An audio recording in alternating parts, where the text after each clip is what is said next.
Let's get to ਕੀ ਕਹਿੰਦੇ ਰਹਿਰਾ ਸਾਹਿਬ। ਰਹਿਰਾ ਸਾਹਿਬ ਅਸੀਂ ਉਸ ਵੇਲੇ ਕਰਦੇ ਹਾਂ, ਇਸ ਦਾ ਨਾਮ ਹੈ ਸਮੁੱਚੇ ਰੂਪ ਵਿੱਚ ਸੋਦਰ ਰਹਿ ਰਸ ਅਸੀਂ ਆਖ ਲੈਂਦੇ ਹਾਂ, ਜਾਂ ਰਹਿ ਰਸ ਵੀ ਆਖਿਆ ਗੱਲ ਠੀਕ ਹੋ ਜਾਂਦੀ ਹੈ। ਇਹ ਅਸੀਂ ਕਰਦੇ ਹਾਂ ਜਿਸ ਵੇਲੇ ਸਾਰੀ ਦਿਹਾੜੀ ਦੀ ਭੱਜ ਦੌੜ ਕੰਮਕਾਰ ਤੇ ਹੋਰ ਸਾਰਾ ਕੁਝ ਕਰਨ ਤੋਂ ਬਾਅਦ ਜਿਸ ਵੇਲੇ ਸ਼ਾਮ ਢਲਦੀ ਹੈ, ਰਾਤ ਸ਼ੁਰੂ ਹੁੰਦੀ ਹੈ, ਤੇ ਅਸੀਂ ਉਸ ਵੇਲੇ ਫਿਰ ਜੁੜਦੇ ਹਾਂ। ਇਹ ਸਾਡੀ ਨਾ ਸ਼ਾਮ ਦੀ ਪ੍ਰੇਅਰ ਮੰਨੀ ਗਈ ਹੈ, ਪ੍ਰੇਅਰ ਦਾ ਹਿੱਸਾ ਹੈ। ਇਸ ਤੋਂ ਪਹਿਲਾਂ ਆਮ ਤੌਰ ਤੇ ਸੋਦਰ ਦੀ ਚੌਂਕੀ ਕੀਰਤਨ ਦੀ ਹੁਣ ਕਈ ਥਾਂ ਤੇ ਕਰਨ ਦੀ ਹੈ ਮਰਿਆਦਾ, ਗੁਰਦੁਆਰਾ ਸਾਹਿਬ ਤੇ ਧਰਮ ਸਥਾਨਾਂ ਤੇ ਨਾ ਕੀਰਤਨ ਹੋਵੇ ਤੇ ਘਰਾਂ ਵਿੱਚ ਹਰ ਕੋਈ ਪ੍ਰੇਮੀ ਸਿੱਖ ਤਾਂ ਕਰਦਾ ਹੀ ਕਰਦਾ। ਮਹੱਤਵ ਕੀ ਹੈ ਇਸ ਦਾ? ਮਹੱਤਵ ਇਹ ਹੀ ਹੈ ਗੁਰਬਾਣੀ ਨਾਲ ਜੋੜਨ ਦਾ, ਸਤਿਗੁਰੂ ਸੱਚੇ ਪਾਤਸ਼ਾਹ ਦਾ, ਕਿ ਸ਼ਾਮ ਨੂੰ ਵੀ ਸੋਦਰ ਦਾ ਪਾਠ ਕਰਦੇ ਹਾਂ, ਰਹਿ ਰਸ ਦਾ ਪਾਠ ਕਰਦੇ ਹਾਂ, ਕਰਤਾਰ ਦੇ ਨਾਲ ਜੁੜਿਆ ਜਾਵੇ। ਉਸ ਦੀਆਂ ਬਖਸ਼ਾਂ ਮਿਹਰਮਤਾਂ ਦਾ ਧਿਆਨ ਕੀਤਾ ਜਾਵੇ। ਉਸ ਦੀ ਵਡਿਆਈ ਕਿਤਨੀ ਹੈ। ਸੋ ਦਰ ਤੇਰਾ ਕਿਹਾ ਸੋ ਘਰ ਕਿਹਾ, ਜਿਤ ਵਹਿ ਸਰਬ ਸੰਭਾਲੇ, ਵਾਜੇ ਤੇਰੇ ਨਾਦ ਅਨੇਕ ਅਸੰਖਾਂ। ਤੁਸੀਂ ਧਿਆਨ ਕਰਿਓ ਜੇ, ਮੈਂ ਇੱਕ ਇਤਿਹਾਸਕ ਦਾ ਹਵਾਲਾ ਤੁਹਾਡੇ ਨਾਲ ਸਾਂਝਾ ਕਰਦਾ ਇੱਥੇ। ਬਾਬਾ ਲਹਿਣਾ ਜੀ ਨੇ, ਭਾਈ ਸਾਹਿਬ ਭਾਈ ਲਹਿਣਾ ਜੀ ਨੇ ਭਾਈ ਜੋਧਾ ਜੀ ਦੇ ਪਾਸੋਂ ਪਹਿਲਾਂ ਗੁਰੂ ਨਾਨਕ ਸਾਹਿਬ ਦੇ ਬਾਬਤ ਸੁਣਿਆ ਹੋਇਆ ਸੀ। ਚਲਦਿਆਂ ਜਦੋਂ ਕਿਤੇ ਅੱਗੇ ਜਾ ਰਹੇ ਸਨ ਤੇ ਜੰਮੂ ਵਾਲੇ ਪਾਸੇ ਜਾ ਰਹੇ ਸਨ ਤੇ ਕਰਤਾਰਪੁਰ ਆ ਗਏ। ਕਰਤਾਰਪੁਰ ਪਹੁੰਚੇ ਜਿਸ ਵੇਲੇ ਪਹਿਲੀ ਸ਼ਾਮ, ਜਿਸ ਵੇਲੇ ਉਹਨਾਂ ਨੇ ਸੋਦਰ ਦਾ ਇਹ ਸ਼ਬਦ ਸੁਣਿਆ ਨਾ,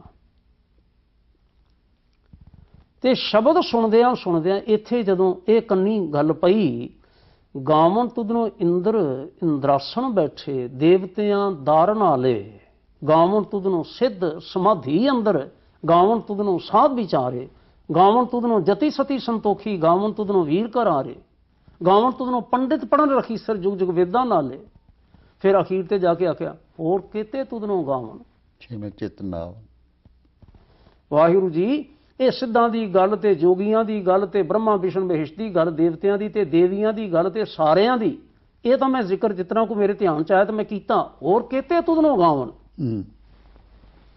ਇਸ ਖਿਆਲ ਨੇ ਨਾ ਲਹਿਣਾ ਜੀ ਦੇ ਅੰਦਰ ਨੇ ਇੱਕ ਖਲਬਲੀ ਪੈਦਾ ਕਰ ਦਿੱਤੀ। ਇਹ ਜਿਹੜਾ ਨਜ਼ਰੀਆ ਗੁਰੂ ਨਾਨਕ ਸਾਹਿਬ ਸੱਚੇ ਪਾਤਸ਼ਾਹ ਦੇ ਰਹੇ ਹੈ, ਇਹ ਨਜ਼ਰੀਆ ਉਸ ਨਜ਼ਰੀਏ ਨਾਲੋਂ ਕਿਤਨਾ ਮਹਾਨ ਹੈ।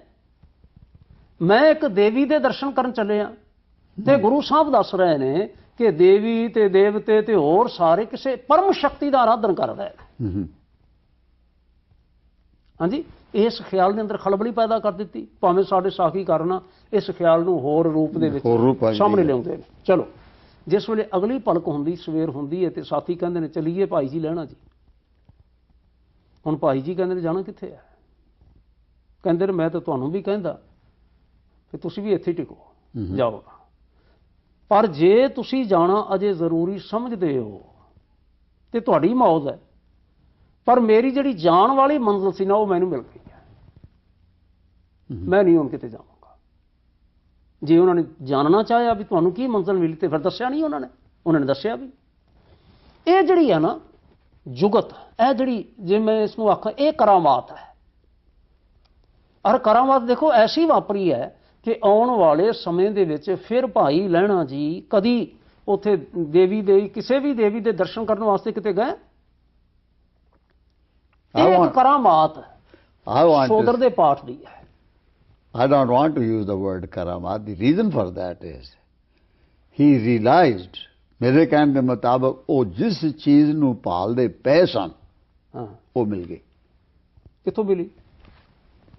ਬਾਈ ਚਾਂਸ ਸੋਦਰ ਦੇ ਪਾਠ ਚ ਮਿਲੀ। ਜੋ ਸੋਦਰ ਦੇ ਪਾਠ, ਲੇਕਿਨ ਬਾਈ ਚਾਂਸ ਜਿਹੜੀ ਚੀਜ਼ ਉਸ ਅਕਾਲ ਪੁਰਖ ਨੇ ਭਾਈ ਲਹਿਣਾ ਦੀ ਜ਼ਿੰਦਗੀ ਚ ਲਿਆਣੀ ਸੀ ਉਹ ਉੱਥੇ ਲੈ ਆਂਦੀ। ਕਿਉਂਕਿ ਮੈਨੂੰ ਤੁਸੀਂ ਪੁੱਛੋ ਜੋ ਸਾਡੀ ਦੇ ਵਿੱਚ ਜੋ ਸਾਡੇ ਵਿੱਚ ਹੋ ਰਿਹਾ, ਉਸ ਜਿਸ ਚੀਜ਼ ਨੂੰ ਅਸੀਂ ਪਾਣਾ ਹੈ, ਜਿੱਥੇ ਅਸੀਂ ਪਹੁੰਚਣਾ, ਉਹਦੇ ਵਾਸਤੇ ਕੋਈ ਨਾ ਕੋਈ ਬਹਾਨਾ ਜ਼ਰੂਰ ਬਣਨਾ। M I right?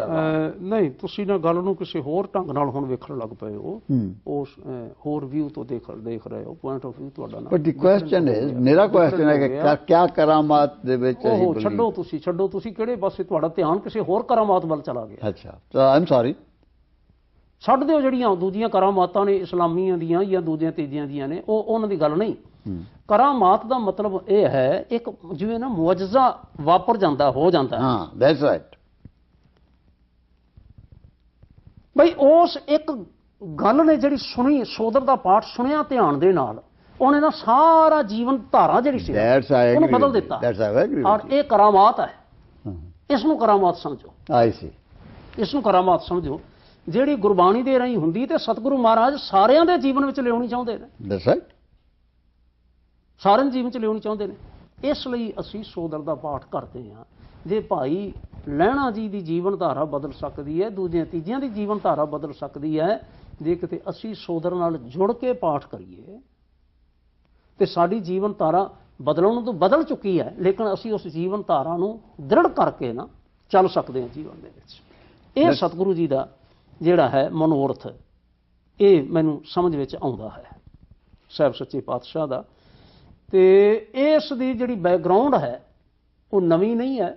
Bhai Gurdas ji ਮੈਂ ਹਵਾਲਾ ਦਿੰਦੇ ਨੇ ਕਿ ਸਤਿਗੁਰੂ ਗੁਰੂ ਨਾਨਕ ਦੇਵ ਪਾਤਸ਼ਾਹ ਜੀ ਨੇ ਨਾ ਇਹ ਸਾਰੀ ਬੁਨਿਆਦ ਰੱਖੀ। ਤੀਸਰੀ ਇੱਕ ਹੋਰ ਜਿਹੜੀ ਹੈ, ਤੁਸੀਂ ਸੁਬਾਹ ਦੀ ਬਾਣੀ ਦੀ ਉਸ ਦਾ ਵੀ ਧਿਆਨ ਕਰ ਲੈਣਾ, ਜਿਵੇਂ ਮਾਨਯੋਗ ਜੀ ਆਖਦੇ ਨੇ, ਸੋਦਰ ਆਰਤੀ ਗਾਵੀਐ ਅੰਮ੍ਰਿਤ ਵੇਲੇ ਜਾਪ ਉਚਾਰ। ਜਾਪ ਤੋਂ ਭਾਵ ਹੈ ਜਪ, ਜੋ ਕਵਿਤਾ ਰੂਪ ਚ ਕਹਿਣ ਲੱਗਿਆ ਨਾ, ਜਪ ਦੀ ਬਜਾਏ ਜਾਪ ਆਖਿਆ। ਸ਼ਾਮ ਨੂੰ ਸੋਦਰ ਦਾ ਪਾਠ ਕੀਤਾ ਜਾਂਦਾ ਹੈ। ਜਦੋਂ ਆਰਤੀ ਸ਼ਬਦ ਆਖਦੇ ਨੇ ਤੇ ਆਰਤੀ ਦਾ ਉਹ ਸ਼ਬਦ ਜਿਹੜਾ ਗੁਰੂ ਨਾਨਕ ਸਾਹਿਬ ਸੱਚੇ ਪਾਤਸ਼ਾਹ ਨੂੰ ਉਚਾਰਨ ਕੀਤਾ ਹੈ, ਤਨਾਸਰੀ ਮਹਿਲਾ ਪਹਿਲਾ ਆਰਤੀ ਗਗਨ ਮੈਂ ਥਾਲ ਰਵ ਚੰਦ ਦੀਪਕ ਬਣੇ। ਸੋਹਲੇ ਦਾ ਸੰਭਵ ਹੈ ਕਿ ਪਹਿਲਾ ਜਿਹੜਾ ਰੂਪ ਹੈ, ਮੁੱਢਲਾ ਰੂਪ ਸੀ, ਉਹ ਆਰਤੀ ਸ਼ਬਦ ਤੇ ਟਿਕਿਆ ਹੋਇਆ ਸੀ। ਵੇ ਰਾਤ ਨੂੰ ਸੌਣ ਲੱਗਿਆ ਇਹ ਸ਼ਬਦ ਦਾ ਪਾਠ ਕੀਤਾ ਜਾਵੇ ਤੇ ਸ਼ਾਮ ਨੂੰ ਸੋਦਰ ਦਾ ਪਾਠ ਕੀਤਾ ਜਾਵੇ, ਸੋਦਰ ਦੇ ਸ਼ਬਦ ਦਾ ਪਾਠ ਕੀਤਾ ਜਾਵੇ ਤੇ ਅੰਮ੍ਰਿਤ ਵੇਲੇ ਜਾਪ ਉਚਾਰਾ, ਅੰਮ੍ਰਿਤ ਵੇਲੇ ਜਪ ਦਾ ਜਿਹੜਾ ਜਾਪ ਦਸਮ ਪਾਤਸ਼ਾਹ ਜੀ ਦਾ ਉਚਾਰਨ ਕੀਤਾ, ਉਸ ਦਾ ਤਾਂ ਉੱਥੇ ਜ਼ਿਕਰ ਕਰਨ ਦਾ ਕੋਈ ਮਤਲਬ ਹੀ ਨਾ ਹੋਇਆ। ਓਕੇ, ਜਪ ਵੀ ਅੰਮ੍ਰਿਤ ਵੇਲੇ ਸਿੱਖ ਜਪ ਦਾ ਪਾਠ ਕਰੇ। ਹੁਣ ਜਿਹੜੀ ਪਹਿਲਾਂ ਗੱਲ ਮੈਂ ਅਰਜ਼ ਕੀਤੀ ਹੈ ਵੀ ਸੋਦਰ ਦਾ ਪਾਠ ਕਿਉਂ ਕਰਦੇ ਹਾਂ ਅਸੀਂ, ਤਾਂ ਕਿ ਸਾਰੀ ਰਾਤ ਸਾਡਾ ਜਿਹੜਾ ਮਨ ਹੈ ਨਾ ਗੁਰੂ ਪਰਮੇਸ਼ਰ ਦੇ ਚਰਨਾਂ ਨਾਲ ਸ਼ਾਂਤ ਜੁੜਿਆ ਰਵੇ, ਔਰ ਉਹਦੇ ਉੱਪਰ ਗੁਰਬਾਣੀ ਦੇ ਨਾ ਉਹ ਮਨੋਹਰ ਬਚਨਾਂ ਦੇ ਜਿਹੜੇ ਸੰਸਕਾਰ ਨੇ ਨਾ ਉਹ ਪ੍ਰਿੰਟ ਹੋ ਜਾਣ, ਸੰਸਕਾਰ ਬਣ ਜਾਣ। ਇਸੇ ਤਰ੍ਹਾਂ ਅੰਮ੍ਰਿਤ ਵੇਲੇ ਦੀ ਗੱਲ ਬਿਲਕੁਲ ਇਵੇਂ ਬਣਦੀ ਹੈ। ਜਦੋਂ ਮਨੁੱਖ ਸੁਬਹ ਸਵੇਰੇ ਜਾਗਦਾ ਹੈ, ਹੁਣ ਅਸੀਂ ਅੰਮ੍ਰਿਤ ਵੇਲਾ ਸ਼ਬਦ ਤੋਂ ਮੈਂ ਦੇਖਿਆ ਕਈ ਸੱਜਣ ਐਵੇਂ ਅਲਰਜਿਕ ਜਿਹੀ ਹੋ ਗਏ ਨੇ, ਹੈਂ ਨਹੀਂ ਐਵੇਂ ਨਹੀਂ ਹੋਣਾ ਚਾਹੀਦਾ। ਠੀਕ ਹੈ, ਸਾਨੂੰ ਵਿਆਖਿਆ ਕਰ ਲੈਣੀ ਚਾਹੀਦੀ ਹੈ ਤੇ ਸੁਚੇਤ ਕਰ ਦੇਣਾ ਚਾਹੀਦਾ, ਸੁਚੇਤ ਕਰ ਦੇਣਾ ਚਾਹੀਦਾ ਹੈ। ਇਹ ਗੱਲ ਅਲੱਗ ਹੈ ਬਈ ਅੰਮ੍ਰਿਤ ਵੇਲੇ ਉੱਠ ਕੇ ਕੋਈ ਮਾੜੇ ਕੰਮਾਂ 'ਚ ਅਗਰ ਲੱਗ ਜਾਵੇ ਤੇ ਅੰਮ੍ਰਿਤ ਵੇਲਾ ਅੰਮ੍ਰਿਤ ਕਾਹਦਾ ਰਿਹਾ? ਅੰਮ੍ਰਿਤ ਵੇਲਾ ਤਾਂ ਹੈ ਜੇ ਅੰਮ੍ਰਿਤ ਨਾਲ ਜੁੜਿਆ ਜਾਂਦਾ ਤਾਂ।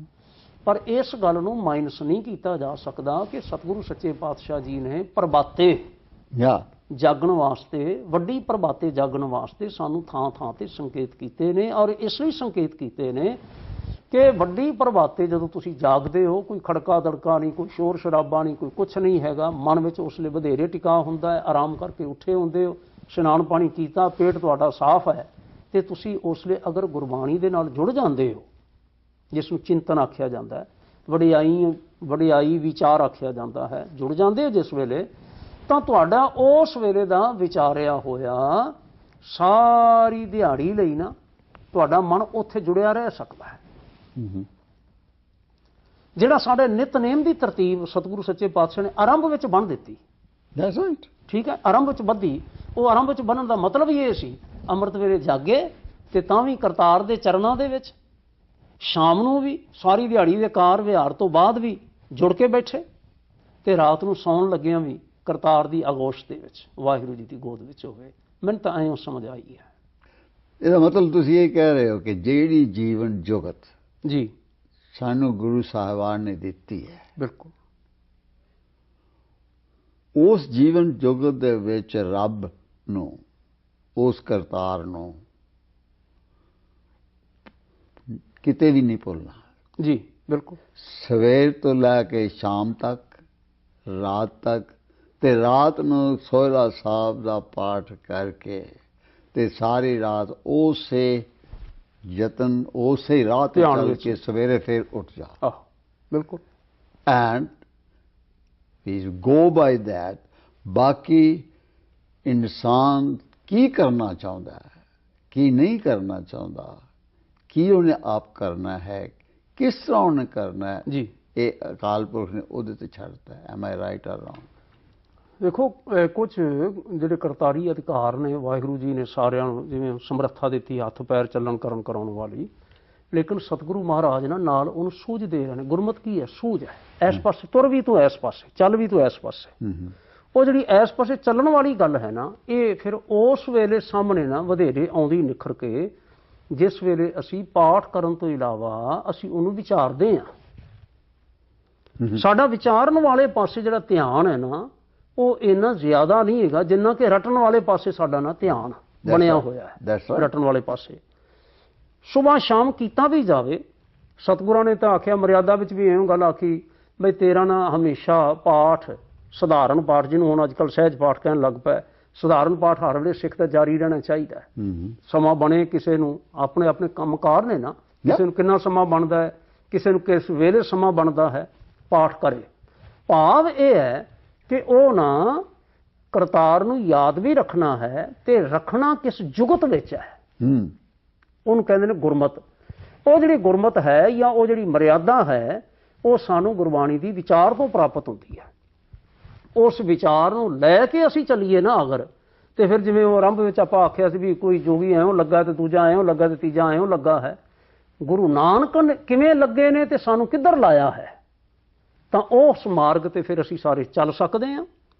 ਤੇ ਚੱਲਦਿਆਂ ਹੋਇਆਂ ਜਿੱਥੇ ਆਪਣਾ ਜੀਵਨ ਵਧੀਆ ਰੱਖਦੇ ਹਾਂ, ਉੱਥੇ ਅਸੀਂ ਨਾ ਇੱਕ ਸੰਯੁਕਤ ਸ਼ਕਤੀ ਵੀ ਆਪਣੇ ਆਪ ਬਣ ਜਾਂਦੇ ਹਾਂ, ਜਿਹਨੂੰ ਫਿਰ ਸੰਗਤ ਰੂਪ ਵੀ ਆਖਿਆ ਗਿਆ, ਜਿਹਨੂੰ ਪੰਥ ਰੂਪ ਵੀ ਆਖਿਆ ਗਿਆ। So ultimately the question is ਕਿ ਰੱਬ ਤੁਹਾਡੇ ਵਿੱਚ ਵਸਦਾ ਜੀ, ਉਹਨੂੰ ਭੁੱਲਣਾ ਨਹੀਂ ਜੀ, ਔਰ ਉਸ ਦੇ ਨਾਲ ਨਾਲ ਕੰਮ ਵੀ ਐਸੇ ਕਰਨੇ ਆ ਹਾਂਜੀ, ਜਿਹਦੇ ਨਾਲ ਕਿ ਇਹ ਪ੍ਰਤੀਤ ਹੋਵੇ ਜੀ ਕਿ ਸਾਨੂੰ ਸੇਧ ਉੱਥੋਂ ਮਿਲ ਰਹੀ ਹੈ। ਬਿਲਕੁਲ ਬਿਲਕੁਲ ਬਿਲਕੁਲ। ਗੁਰਾਨ ਗੁਰ ਤਾਂ ਉਹੀ ਹੈ ਨਾ, ਗੁਰਾਂ ਦਾ ਗੁਰੂ ਤਾਂ ਉਹੀ ਹੈ ਨਾ। ਜਿਹੜੇ ਜਦੋਂ ਗੁਰਪ੍ਰਸਾਦ ਆਖਿਆ ਆਰੰਭ ਦੇ ਵਿੱਚ, ਮੰਗਲਾਚਰਨ ਵਿੱਚ, ਮੁੱਢਲੇ ਉਪਦੇਸ਼ ਵਿੱਚ ਜਿਹੜਾ ਆਖਿਆ, ਉਹ ਕਰਤਾਰ ਨੂੰ ਮਿਲਣਾ ਹੈ ਕਿਸ ਦੇ ਨਾਲ ਮਿਲਣਾ ਹੈ? ਗੁਰਪ੍ਰਸਾਦ। ਤੇ ਗੁਰੂ ਨਾਨਕ ਦਾ ਗੁਰੂ ਵੀ ਅਪਰੰਪਰ ਪਾਰਬਨ ਪਰਮੇਸ਼ਰ ਨਾਨਕ ਗੁਰੂ ਮਿਲਿਆ ਸੋਈ ਜੀਓ, ਉਹ ਵੀ ਪਰਮੇਸ਼ਰ ਆਪ ਹੀ ਗੁਰੂ ਹੈ ਨਾ, ਗੁਰਾਨ ਗੁਰੂ ਹੀ ਹੈ। ਤਾਂ ਇਸ ਲਈ ਅਸੀਂ ਹਰ ਵੇਲੇ ਗੁਰੂ ਕੇ ਉਪਦੇਸ਼ ਨੂੰ ਧਿਆਨ ਵਿੱਚ ਰੱਖਣਾ ਤੇ ਫਿਰ ਸਾਰੇ ਮਾਰਗਾਂ ਤੋਂ ਇਧਰੋਂ ਉਧਰੋਂ ਆਪਣਾ ਧਿਆਨ ਹਟਾ ਕੇ ਉਸ ਕਰਤਾਰ ਦੇ ਨਾਲ ਜੁੜਨਾ। ਇਹ ਸਤਿਗੁਰੂ ਗੁਰੂ ਨਾਨਕ ਦੇਵ ਪਾਤਸ਼ਾਹ ਦਾ, 10 ਪਾਤਸ਼ਾਹੀਆਂ ਦਾ ਇਹ ਮੁੱਖ ਪ੍ਰਯੋਜਨ ਸੀ, ਔਰ ਅੱਜ ਵੀ ਸਾਨੂੰ ਉਸ ਪ੍ਰਯੋਜਨ ਨੂੰ ਧਿਆਨ 'ਚ ਰੱਖਣਾ ਚਾਹੀਦਾ ਹੈ, ਬਜਾਏ ਕਿਸੇ ਕਰਮਕਾਂਡ ਦੇ। ਬਜਾਏ ਕਿਸੇ ਕਰਮਕਾਂਡ, ਬਿਲਕੁਲ। ਕਰਮਕਾਂਡ ਲਿਆ ਕੇ ਅਸੀਂ ਬਜਾਏ ਉਸ ਰਸਤੇ ਤੋਂ ਕਿਸੇ ਹੋਰ ਪਾਸੇ ਫਿਰ ਅਸੀਂ ਥਿੜਕ ਜਾਂਦੇ ਹਾਂ ਐਂ ਕਹੀਏ, ਅਸੀਂ ਫਿਰ ਨਾ ਗੁਰਮਤਿ ਮਾਰਗ ਥਿੜਕ ਜਾਂਦੇ ਹਾਂ। ਫਿਰ ਸਾਨੂੰ ਟਪਲਾ ਲੱਗਦਾ, ਭੁਲੇਖਾ ਲੱਗਦਾ ਹੈ। ਹੁਣ ਦੇਖੋ ਨਾ, ਬੰਦਾ ਠੀਕ ਬਿਲਕੁਲ ਤੁਰਿਆ ਜਾ ਰਿਹਾ ਤੇ ਜਦੋਂ ਠੇਡਾ ਲੱਗ ਜਾਏ ਥਿੜਕ ਜਾਏਗਾ। ਹਾਂਜੀ, ਤੇ ਥਿੜਕਿਆ ਕੀ ਹੋਵੇ, ਉਹ ਡਿੱਗ ਵੀ ਸਕਦਾ, ਉਹਦੇ ਚੋਟ ਵੀ ਆ ਸਕਦੀ ਹੈ, ਉਹ ਬਾਕੀਆਂ ਦੇ ਨਾਲ ਪਿੱਛੇ ਵੀ ਰਹਿ ਸਕਦਾ ਹੈ। ਕਿਤਨੀਆਂ ਸਾਰੀਆਂ ਗੱਲਾਂ ਨੇ। ਜੇ ਉਹਨੇ ਕੁਝ ਹੱਥ 'ਚ ਫੜਿਆ ਹੈ, ਚੁੱਕਿਆ ਹੋਇਆ, ਉਹ ਵੀ ਡਿੱਗ ਪਏਗਾ, ਡੁੱਲ ਜਾਏਗਾ, ਖਰਾਬ ਹੋਏਗਾ, ਕੱਪੜੇ ਵੀ ਫਟਣਗੇ, ਕੁਛ ਵੀ ਹੋ ਸਕਦਾ ਹੈਗਾ। ਇਸ ਲਈ ਥਿੜਕਣ ਤੋਂ ਬਚਣ ਲਈ ਸਾਨੂੰ ਸਤਿਗੁਰੂ ਸੱਚੇ ਪਾਤਸ਼ਾਹ ਜੀ ਦੀ ਬਾਣੀ ਦੇ ਨਾਲ ਜੁੜੇ ਰਹਿਣਾ ਚਾਹੀਦਾ ਹੈ। ਕਿਆ ਮੈਂ ਕਹਿ ਸਕਦਾ ਕਿ ਜਿਹੜੀ ਹੈਗੇ ਨੇ ਕਰਮ ਕਾਂਡ, ਜੀ, ਉਹ ਜਿਹੜੀ ਜੀਵਨ ਜੋਕਲ ਸਾਨੂੰ ਗੁਰੂ ਸਾਹਿਬ ਨੇ ਦਿੱਤੀ ਹੈ, ਉਹਦੇ ਵਿੱਚ ਰੋੜੇ ਨੇ। ਬਿਲਕੁਲ। ਗੁਰਮੁਖ ਭਾਰ ਅਥਰਬਣ ਤਾਰਾ, ਗੁਰੂ ਨਾਨਕ ਸਾਹਿਬ ਦਾ ਪ੍ਰਕਾਸ਼ ਉਤਸਵ ਹੁਣ ਮਨਾਉਂਦਿਆਂ ਹੋਏ ਭਾਈ ਗੁਰਦਾਸ ਨੇ ਹਵਾਲਾ ਦਿੱਤਾ ਗੁਰੂ ਨਾਨਕ ਸਾਹਿਬ ਦੇ ਬਾਬਤ ਕਿ ਇਹਨਾਂ ਨੇ ਅਥਰਬਣ ਦਾ, ਅਥਰਵ ਵੇਦ ਜਿਹੜਾ ਕਿ ਕਰਮ ਕਾਂਡਾਂ ਨਾਲ ਭਰਿਆ ਹੋਇਆ ਹੈ, ਜੰਤਰਾਂ ਮੰਤਰਾਂ ਦੇ ਨਾਲ ਭਰਿਆ ਹੋਇਆ ਹੈ, ਗੁਰੂ ਨਾਨਕ ਸਾਹਿਬ ਸੱਚੇ ਪਾਤਸ਼ਾਹ ਨੇ ਮਨੁੱਖਤਾ ਦੇ ਸਿਰ ਤੋਂ ਇਹ ਸਾਰਾ ਭਾਰ ਲਾਤਾ ਤੇ ਤਾਂ ਹੀ ਲਾਇਆ ਨਾ। ਗੁਲਸ਼ਨ ਸਾਹਿਬ, ਇਹ ਹਮੇਸ਼ਾ ਹੀ ਤੁਹਾਡੇ ਕੋਲੋਂ ਕੁਝ ਨਾ ਕੁਝ ਮਿਲਦਾ ਇਹਨਾਂ ਸ਼ਬਦਾਂ ਦੇ ਨਾਲ। ਵਾਹਿਗੁਰੂ ਜੀ ਕਾ ਖਾਲਸਾ, ਵਾਹਿਗੁਰੂ।